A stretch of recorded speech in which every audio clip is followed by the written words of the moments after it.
사랑하는 성도 여러분, 우리 인간에게 하나님께서는 이 세상의 만물을 다 지어 주시고, 그리고 지어 주시고 딱 봤을 때 보기가 좋았나요, 나빴나요? 네, 보기가 좋았다. 보기가 좋았다 라고 말씀하셨습니다. 그래서 여러분, 이 세상은 휘황찬란한 겁니다. 왜냐하면 하나님이 보기 좋게 만드셨기 때문에 세상은 휘황찬란한 세상이 된 줄로 믿습니다. 하나님께 보시기에 좋게 만드셨기 때문에 그런 것입니다. 그런데 창세기 1장 31절 보면은 그 중에서도 가장 아름다운 것이 있었는데 그것이 사람이었습니다. 그래서 다른 모든 만물을 만드시고는 보시기에 좋았더라 말씀하시고, 사람을 만드시고는 보시기에 심히 좋았더라. 할렐루야. 이렇게 아름답고 좋은 세상, 낙원, 에덴 동산을 하나님께서 이렇게 만드셔서 거저 주셨는데 금지사항을 지키지 못해가지고 그 결과로 가장 보기에 좋은 인간이요, 저주를 받은 겁니다. 저주를 하셨고, 그리고 그렇게 아름다운 휘황찬란한 세상 에덴 동산을 주셨는데 그것도 빼앗아 버리고 내쫓아 버리셨습니다. 쫓겨나게 됐습니다. 참으로 안타까운 일이죠. 범죄한 아담과 하와는 하나님의 낯을 피하여 동산나무에 이제 숨게 되었죠. 하나님께서는 그때 창세기 3장 9절 말씀을 보시면 아담을 부르시며 이르시되 네가 어디 있느냐라고 부르셨습니다. 네가 어디 있느냐. 만약 여기서 하나님께서 인간을 찾으시지 않으시고 아담을 찾으시지 아니하시고 부르시지 않았다면 여러분, 끝없이 우리 인간은 유리방황하고 방랑자로 살다가 목적도 없고 의미도 없이 짐승처럼 살다가 마침내는 저주와 형벌의 자리에 떨어질 뻔했는데, 그런데 다행히 은혜로 하나님께서 아담아 네가 어디 있느냐. 인간이 멸망하는 것을 허락하지 않으시려고 곧바로 하나님은 찾으시고, 그리고 치료하시고 여러분 살 길을 열어주신 것입니다. 다시 말씀드리면 영생의 비결과 영생의 방법을 만들어 주셨다라고 표현할 수가 있습니다. 영생하는 길은 인간의 힘이나 인간의 노력이나 어떤 선행으로 할 수 없기 때문에 즉시로 구속자를 보내주겠다. 구속자를 약속해 주셨습니다. 그 약속의 말씀이 창세기 3장 15절의 말씀입니다. 내가 너로 여자의 원수가 되게 하고 내 후손도 여자의 후손과 원수가 되게 하리니 여자의 후손은 내 머리를 상하게 할 것이요 너는 그의 발꿈치를 상하게 할 것이니라 라고 하신 이 말씀, 창세기 3장 15절 말씀을 그래서 최초의 복음이라, 혹은 원시의 복음이라, 혹은 모체의 복음이라 그렇게 부르기도 합니다. 창세기 3장 15절의 말씀을 여러분 파고 또 파면 뭐가 나오느냐? 구속주 메시아가 나오고, 창세기 3장 15절을 파고 또 파면은 예수 그리스도의 피가 거기에서 나오는 것입니다.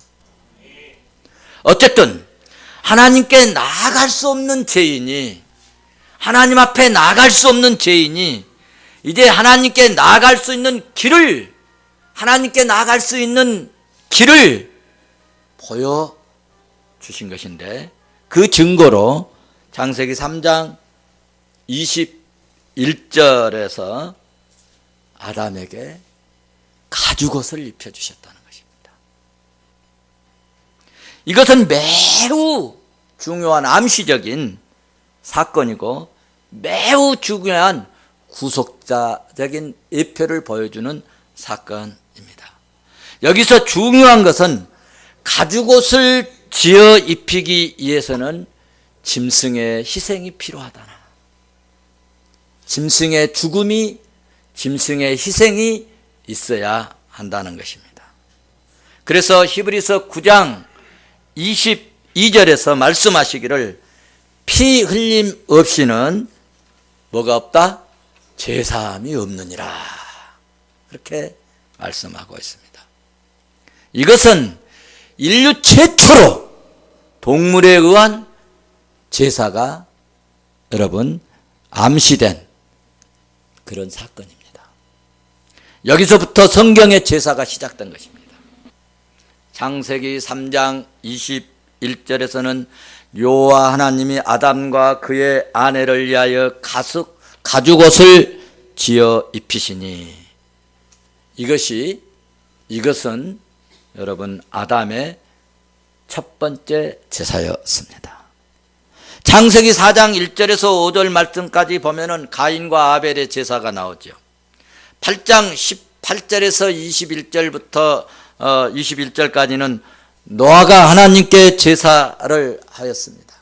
창세기 12장 5절에서는 족장의 제사가 나오는데 아브라함이 가는 곳마다 무엇을 쌓았더라? 제단을 쌓았더라 라고 말씀하고 있습니다. 그 다음에 오늘 본문에서 나오는데, 오늘 본문에서는 성막 제사를 하도록 하나님께서 성막을 짓게 하셨습니다. 그러니까 하나님께서는 그동안에 우리 인간들의 제사를 이제 제단 제사, 아무 데나 이렇게 제단을 쌓을 수가 있었어요. 그런데 이제는 제도화 시키는 거예요. 무슨 제도화? 성막을 만들어서, 성막을 통하여서 하나님께서 임재하시고 역사하시고 만나주시고 은혜 베푸시고 함께 하시고 제사를 받으시겠다는 것입니다.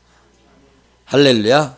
그래서 출애굽기 25장에서는 하나님께서 모세에게 여호와 하나님의 임재를 상징하는 성소를 건립하라고 이제 그 제반 시설을 갖추라고 명령을 하셨습니다.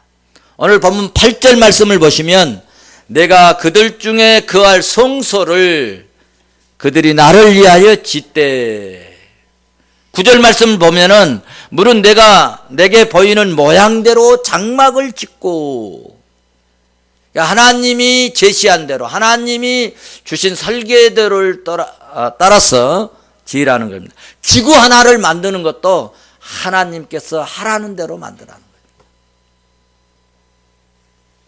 거예요. 요 하나님께서는 출애굽기 19장에서 24장까지 뭘 주시죠? 언약을 주시는 거예요. 시내산에서 언약을 주시고 모세에게 율법을 부여하시고, 율법과 그 다음에 이 법을 모세에게 다 이렇게 주시고, 명령을 이제 25장에서는 하시는데 그 명령이 뭐냐? 성막을 건축해라, 성막을 지어라 라는 것입니다. 율법과 성막, 성막과 율법, 이것은 이스라엘 백성들에게요 종교 생활에 매우 중요한, 이것이 없이는 종교 생활, 신앙 생활 할 수가 없는, 의미가 없는 그런 매우 중요한 것입니다. 그래서 이 율법과 성막은 신앙생활에 뭐가 되었느냐? 기준이고, 성막은 율법을 따라 하나님을 예배하는 매우 거룩한 영적인 처소였습니다. 그래서 성막을 우리가 잘 배우고 연구하고 또 거기서 주는 교훈과 의미를 찾으면 오늘 우리가 어떻게 살아야 되고 어떤 삶을 살아야 하고 어떻게 하나님께 예배해야 될 것인가를 다 뽑아낼 수가 있습니다. 여기서 중요한 것은 여러분, 이것이 발전해 가지고 성전을 건축하게 되었고, 결국 이 성막이 이제 오늘 출애굽기 25장에서 하나님께서 지으라고 하는 이 성막이 두 가지 교회 행태로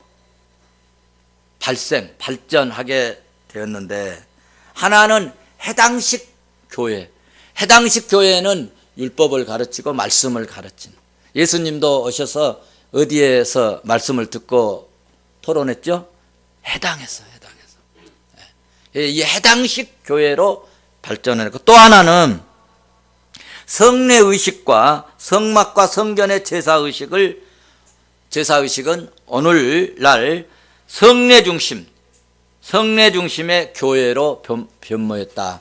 그래서 오늘날 우리 교회에서 이렇게 말씀을 증거하고 또 때에 따라서는 성례를 하는 거예요.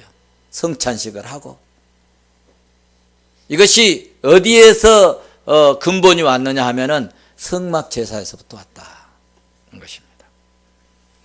오늘 본문 출애굽기 25장에서 하나님께서 성막을 건축해 하셨는데, 이 성소라고 하는 말은 무슨 말이냐면 히브리 말로 이 믹다시인데 거룩이다는 뜻을 가지고 있는데요. 이 성소는 하나님께서 제사 드리기 위해서 구별된 장소를 의미하는데, 그러니까 이전까지 성막이 있기 전에는 다 제단 예배를 드렸어요. 아무데나 사람들이 야곱도 잠자다가 일어나고 하나님 꿈에 막 천사들이 오르락 내리락 하니까 거기 일어나 가지고 뭘 했죠? 그 제단 쌌어요. 들에서, 길가에서. 근데 하나님께서는 이제부터 그렇게 하지 말라는 거죠. 그래서 거룩한 장소를 구별해야 되겠다라고 하나님께서 이렇게 성막을 지으라고 하셨는데, 성경에는 이 성막이라는 말을 7가지로 표현을 하고 있어요. 7가지로. 그러니까 여러분들이 성경에서 제가 드리는 말씀을 받으면 이게 성막이라는 얘기구나라고 그렇게 이해를 하시면 돼요. 첫째는 장막이라고 합니다. 25장, 출애굽기 25장 9절에서 장막. 왜 장막이라고 했느냐면은 포장같이 장막, 우리 텐트처럼 장막을 쳤기 때문에 장막이라고 이름을 붙였고, 두 번째로는 성막이라고 했어요. 25장 30절에 성막이라고 했어요. 왜 성막이라고 했느냐? 거룩한 막, 곧 하나님이 임재하시는 곳이기 때문에 그래서 성막이라 그렇게 표현을 했고, 세 번째로는 출애굽기 29장 42절에서 그렇게 말씀했어요. 대대로 여호와 앞 회막문에 드릴 번제라 해서 회막이라고 했어요. 회막은 뭘 의미하느냐 하면은 거기서 만난다는 거예요. 너희와 만나고 내게 말하리라, 그렇게 말씀을 하셨어요. 그 다음에 네 번째로는 민수기 1장 53절에 증거막이라 했어요. 이 성막에 하나님께서 늘 말씀을 해주시고 그 말씀을 받아가지고 백성들에게 또 증거를 했어요. 그래서 이 막을 증거막이라 그렇게 표현을 했고요. 또 다섯 번째로는 성소라고 했는데, 성소, 출애굽기 25장 오늘 8절 보면은 내가 그들 중에 거할 성소를 그들을 시켜 나를 위하여 짓대라고 말씀하셨어요. 성소도 역시 거룩한 그런 지정한 장소라, 구별된 장소라 해서 성소라고 표현을 했습니다. 그 다음에 여섯 번째로는 변막이라고 했어요. 변막. 데살로니가 역대하 24장 6절 보면은 하나님의 계명인 율법, 즉 말해서 십계명을 그 성막에 보관해 놓았어. 십계명을, 모세가 받은 십계명을. 그래서 하나님이 주신 법을 여기에 보관해 놨다 해가지고 범막이라 그렇게 표현하기도 했고요. 마지막으로 사사기 18장 31절에서는 하나님의 집이라. 하나님의 집이라. 왜 하나님의 집이라겠는가? 하나님이 임재하고 하나님이 그 성막에 늘 그곳에 계신다 해서 하나님의 집 혹은 야훼의 집이라고 그렇게 불렀어요. 사무엘상 1장 7절에서도 그렇게 말씀을 하고 있습니다. 이렇게 똑같은 장소를 상황에 따라 7가지로 부르게 되었는데 우리는 오늘 이제 성막이라고 이렇게 일단 표현을 하도록 하겠습니다. 어쨌든 성막의 전체적인 의미는 하나님을 만나는 것이라는 겁니다. 하나님을 만나는 것이다. 하나님의 집에서 하나님을 만나면 하나님 말씀을 주시는 거예요. 여러분 만나면 어때요? 잠잡니까? 만나갖고? 여러분 만나갖고 오늘 여러분 어디에서 누구 만나기로 해갖고 만나갖고 잠잡니까? 잠자요? 만나면 뭐예요? 말하잖아요. 말하잖아요. 만나는 곳에서 하나님 말씀하시고 또 우리도 말을 하는 거예요. 할렐루야. 그래서 성막의 전체적인 의미는 하나님을 만나는 곳이다 라고 표현을 할 수가 있겠고요. 하나님께서 이렇게 만나면 말씀을 주시고 거기에서 하나님의 영광이 나타났다는 것입니다. 희한하게 하나님이 만나는 그곳의 성막에는 항상 하나님의 영광이 나타나는 것을 많은 사람들이 온 백성들이 다 볼 수 있도록 눈으로 확인할 수 있도록 보여주셨다는 거예요. 성막 안에는 2개의 큰 방이 있었어요. 2개의 큰 방이 있었는데 하나는 성소이고 하나는 지성소라고 했어요. 성소는 뭐냐? 성소는 성도들이 들어가는 거예요. 성도들이 다 들어가는, 하나님의 백성들이 다 들어갈 수 있는 거예요. 지성소는 뭐냐? 지성소는 하나님의 백성들이 들어갈 수가 없어요. 지성소는 누구만 들어갈 수 있느냐? 대제사장만 피를 가지고 들어갈 수가 있어요. 지성소에는 누구만 들어간다고요? 네, 대제사장만 들어갈 수가 있는 것입니다. 여기서 중요한 것은 성막이 있는 땅이 성소가 아니라 하나님이 임재하신 곳이 성소라고 하는 사실입니다. 그러니까 오늘 여기에 하나님이 계시면 이곳이 성소입니다. 여러분의 가정에 하나님이 계시면 여러분의 가정이 성소가 되는 것입니다. 여러분의 가슴에 예수 그리스도가 계시면 여러분의 마음속에 하나님 나라 성소가 되는 것입니다. 내 가정에 성소가 될 수 있기를 바랍니다. 성막은 하나님이 임재해서 계신 것이 성막입니다. 이 성막을 지으라고 하시고 그리고 안성 후에는 하나님의 영광이 아주 확실하게 빽빽하게 그 성막 위에 탁 임했다는 것입니다. 그 증거를 나중에 이제 보여드리겠습니다. 출애굽기 40장 34절에서 38절 말씀을 보시면 그 후에 구름이 해막에 덮이고 여호와의 영광이 성막 위에 충만하게 임했다. 점점점 시간이 없으니까 계속 점점점점 더 가가지고 그리고 어떤 일이 일어나는가 할 때 그들의 눈으로 친히 볼 수 있도록 38절에 낮에는 여호와의 구름이 성막 위에 있고 밤에는 불이 그 구름 가운데 있음을 이스라엘의 온 족속들이 그 모든 행하는 길에서 그들의 눈으로 친히 보았더라. 할렐루야. 기가 막힌 신비하고 놀라운, 여러분 세상에 어떻게 이런 일이 다 있을 수 있겠습니까? 그런데 역사 속에 이런 일이 있었다는 것입니다. 자, 그런데 성도 여러분, 지금 이스라엘 백성들이 생활을 하고 지금 강야 생활을 하고 있잖아요. 강야에 지금 행진을 하고 있잖아요. 지금 돈 벌고 있어요? 직장에 다니고 있어요? 뭐 농사 지고 있어요? 아니죠. 수입이 있어요? 없어요. 그런데 지금 강야인데 가진 것이 아무것도 없을 것 같잖아요. 그런데 하나님께서는 성막을 지으라는 겁니다. 성막을 지으라는 거예요. 성막을 지으라고 말씀했습니다. 이 성막을 짓는데 그냥 뭐 억지로 가져오고 뭐 울퉁불퉁하고 불만스럽게 가져온 거 받지 말라는 겁니다.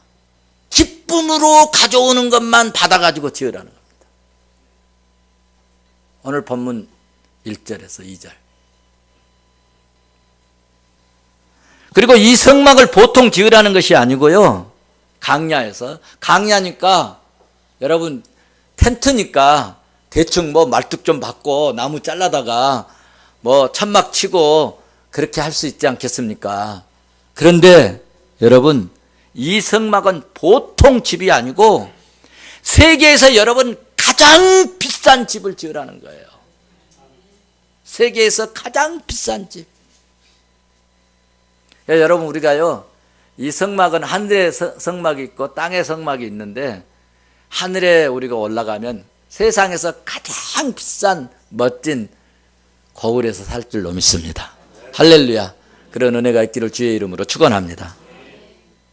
성막 재료를 한번 보시면 3절에 금은 29달란트, 이건 제가 책을 보고 이게 학자들이 연구해 놓은 책을 보고 이렇게 따왔는데 730세겔, 약 금이 여러분 트럭으로 1톤 그리고 1.65톤 그러니까 약 2톤 정도 되는 금을 그 강야에서 이 집 지었는데 강야에서 그 금을 이렇게 드리게 했습니다. 그래서 이걸 가지고 금은으로 떡상을 만들고 그리고 등대를 만들고 그리고 법궤, 속죄소와 성소의 벽, 기둥 거의 금으로 다 만들었다는 거예요. 그리고 100달란트의 은 약 4.85톤 그러니까 약 5톤 정도의 음이 들어갔다. 여러분 엄청나죠? 우리 뭐 이만큼 금 이만큼 이게 금 이게 시계 이게 금인데 이게 12톤이에요. 12톤인데 이게 250만 원어치예요. 이게 조금 하는 게. 그런데 여러분 약 2톤, 금 약 5톤 화물차로요. 가득 지금 여러분 우리 집사님 타고 다니는 차가 1톤 차죠? 그 차로 아주 2차가 되는 거예요. 금으로 따지면. 놋세 3.3톤. 요즘 고철 비싼데. 그 다음에 4절 보시면은 청색실, 자색실, 홍색실,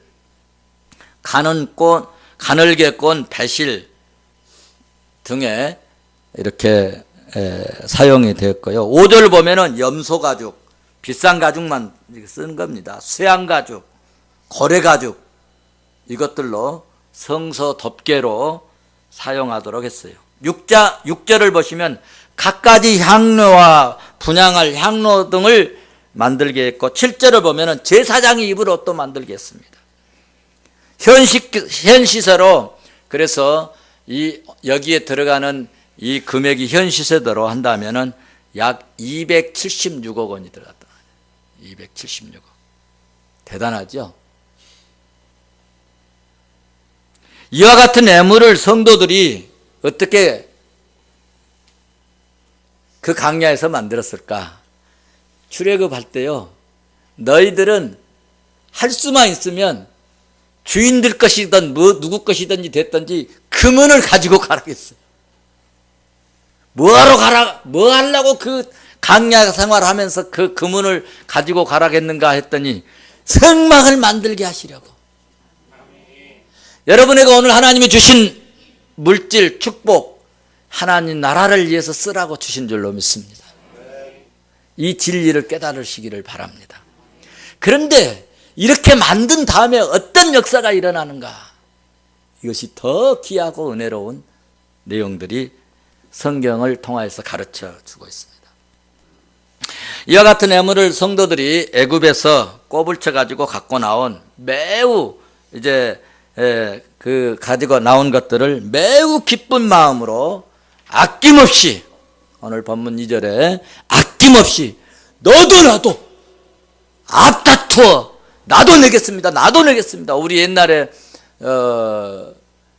그 IMF 왔을 때 막 금 모으기 했잖아요. 막 줄 섰잖아요. 나도 내겠습니다. 나도 내겠습니다 하고, 그런 것처럼 나도 내겠다고 그렇게 드렸어요. 우리 한번 상상해 보세요. 얼마나 은혜스럽겠습니까? 2절 말씀 보면 그렇게 말씀하고 있어요. 서로 앞다투어 드렸더니 들은 애물이 이제 너무 많은 거예요.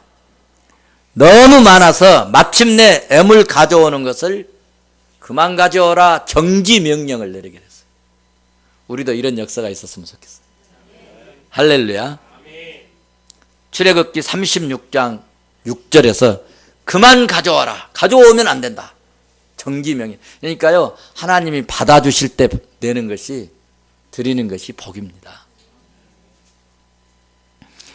우리 출애굽기 한번 보고 가실까요? 36장 6절.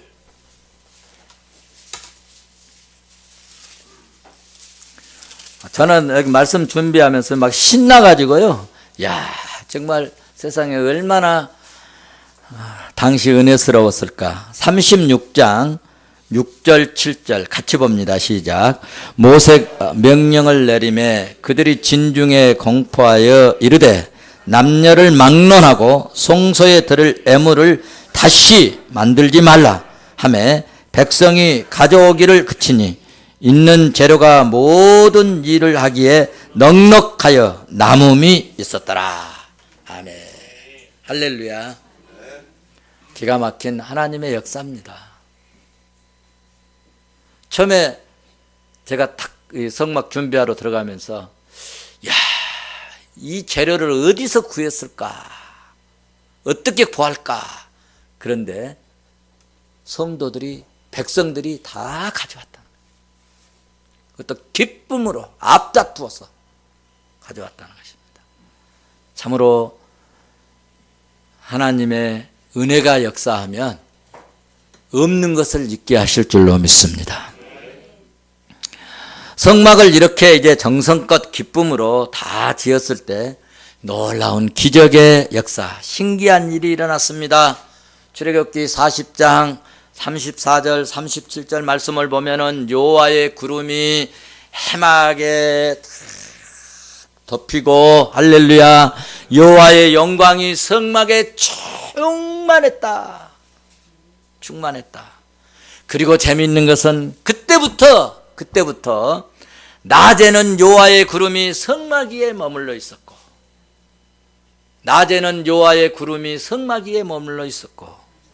밤에는 불이 그 구름 가운데 있음을 이스라엘의 온 족속이 그 모든 행하는 길에서 친히 자기 눈으로 보았더라. 더욱 신기하고 놀라운 것은 이제 이 이스라엘 백성들이 성막을 갖고 또 출발을 하잖아요. 출발을 하고 또 멈춰서 진을 치고 있을 때 여호와의 그 구름 기둥이 해막에 덮여 있었고, 그리고 또다시 강야에서 행진을 하려고 또 이제 이 천막을 거둬야 되지 않겠습니까? 그러니까 고생들 얼마나 했겠습니까? 천막을 거두면, 성막을 해체하면 그 다음에는 이제 구름 기둥이 언약궤 위에 가서 다, 언약궤가 이제 나중에 여러분 다 보여드리겠지만은, 언약궤 위에서 그 성막에 그 해체가 탁 되면은 그 구름이 희한하게 언약궤 위에가 쫙 머물러 있었다는 거예요. 할렐루야. 이렇게 해체하면 언약궤 위에 그 구름이 하나님의 임재 상징의 그 구름이 언약궤에 옮겨져 있다가 이동 준비가 알려두면 구름 기둥이 옮겨가는 거예요. 그러면 제사장들이 이 법궤를 메고 구름이 가는 대로 막 따라가는 거예요. 할렐루야.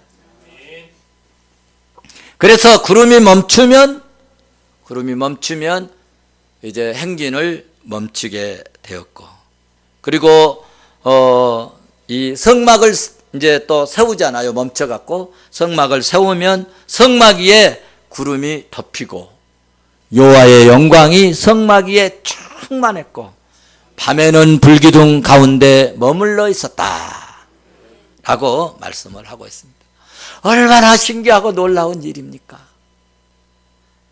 그 사막의 강야에서 낮이면 머리가 그 햇빛을 쬐면 머리가 뽑힐 정도로 뜨거운데 그늘이 구름기둥이, 밤에는 그 사막에 추운데 불기둥이 다 그들 가운데 항상 머물러 있었다는 거예요. 할렐루야. 이와 같은 은혜가 우리 가정에도 우리 성도들에게도 임할 수 있기를 주의 이름으로 축원합니다. 축원합니다.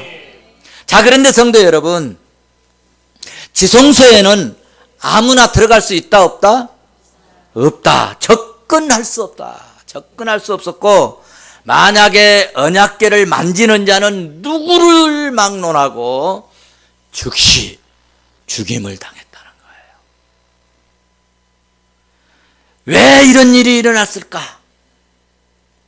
왜 언약궤를 만지면 즉시 죽임을 당하고 왜 그 누구도 지성소에 들어갈 수 없고 대제사장만 피를 가지고 그 지성소에 들어갈 수 있도록 하셨을까? 궁금하지 않으세요? 이것은 오직 대제사장만이 지성소에 들어갈 수 있는데, 이것은 아무나 죄를 가지고 있는 인간은 하나님께로 절대로 나갈 수 없다고 하는 사실입니다. 하나님께 그냥 나가면 반드시 죽임을 당한다는 거예요. 그런데 오직 대제사장만이 죄인들의 구속 사역을 위하여 피를 가지고 들어갈 때만 하나님 봐주셨다는 거예요. 오늘 여기서 말씀을 제가 맺겠는데요, 우리에게 성막이 주는 교훈 핵심은 뭐냐? 성막의 제사는 예수 그리스도의 대속의 예표입니다. 예수 그리스도의 대속을, 십자가의 대속 사건을 예표하는 것을 성막을 통해서 그림자로 보여주고 있는 거예요. 그러니까 우리가 결코 하나님께 나아갈 수가 없는데, 히브리서 9장 12절 말씀을 보시면 예수 그리스도께서 우리를 위해서 대속해 주셨기 때문에 우리가 예수 그리스도의 십자가의 피로, 보혈의 피로, 보혈의 피공로로 영원한 속죄를 이루시사 단번에 성소에 들어가심으로 우리도 그 은혜를 입어서 성소에 들어간다는 거예요. 오늘날 우리가 이렇게 자유롭게 여러분 하나님 섬기고 이렇게 자유롭게 예수 이름으로 하나님의 은혜로 나오게 된 것이 큰 은혜요, 하나님의 축복인 줄로 믿습니다. 그래서 예수 그리스도는 히브리서 3장 1절에서 말씀을 보시면 우리의 대제사장이라고 말씀하고 있습니다. 히브리서 4장 15절 말씀에는 우리에게 큰 제사장이 계시니 승천하신 지 곧 하나님의 아들 예수시라 말씀하고 있습니다. 그렇습니다. 예수 그리스도는 우리의 대제사장이십니다. 예수 그리스도를 통하지 않고는 그러므로 결코 하나님 앞에 나아갈 수 없는데, 그래서 예수 그리스도께서 요한복음 14장 6절에서 말씀해 주셨어요. 내가 곧 길이요 진리요 생명이니 나로 말미암지 않고는 아버지께로 올 자가 없느니라. 나로 말미암지 않고는. 그러므로 성도 여러분, 내가 예수 그리스도를 영접하고 내가 예수 그리스도를 믿으면 언제든지 하나님을 만날 수 있는 거예요. 하나님을 뵐 수 있는 거예요. 언제든지 하나님께 나와서 우리의 사정을 아뢰고 전능하신 하나님 앞에 나와서 하나님께 은혜를 구할 수 있는 우리에게 특권이 있는 겁니다. 사랑하는 성도 여러분, 내 가정에 그러므로 예수 그리스도를 모시고 살면 성막위에 항상 하나님의 영광이 머물러 있던 것처럼 우리 가정에 하나님이 임재하시고 하나님의 영광이 우리 가정에 머물러 있기 때문에 여러분, 악한 영이나 어둠의 세력이나 이런 악한 권세들이 우리 가정을 넘보지 못하고 왔다 가도 여러분 일곱 길로 혼수박살 도망가는 역사가 일어날 줄로 믿습니다. 우리가 예수 그리스도를 믿고 예수 그리스도를 모시고 살면 질병이나 재앙이 그러므로 우리를 해하지 못할 줄로 믿습니다. 밤에는 불기둥이 낮에는 구름기둥이 함께 해주셨던 것처럼 오늘 예수 믿는 저와 여러분들이 예수 그리스도와 더불어 살면, 믿음으로 살면, 영접하고 살면, 여호와를 신뢰하고 주님을 신뢰하고 살면 그 은혜가 나에게 성막 위에 머물렀던 그 영광이 나에게 임한다는 말씀입니다. 그러므로 사랑하는 성도 여러분, 여호와를 신뢰하고 믿음으로 여러분 살 수 있기를 바랍니다. 하나님의 말씀을 믿고 예수님을 신뢰하고 선지자를 신뢰하고 하나님의 말씀을 여러분 믿으십시오. 그리하면 우리 주님께서 구약에 역사하셨던 하나님, 성막 위에 머물러 있던 하나님의 영광이 나에게 오늘 또 나타나시고 역사하셔서 성령님이 나에게 은혜 주셔서 나를 이끌어 주시고 가정을 이끌어 주시고 살 길을 열어 주시고 형통케 하는 은혜와 복을 주시리라 믿습니다. 하나님의 약속은 반드시 이루어질 줄로 믿습니다. 믿음대로 될지어다.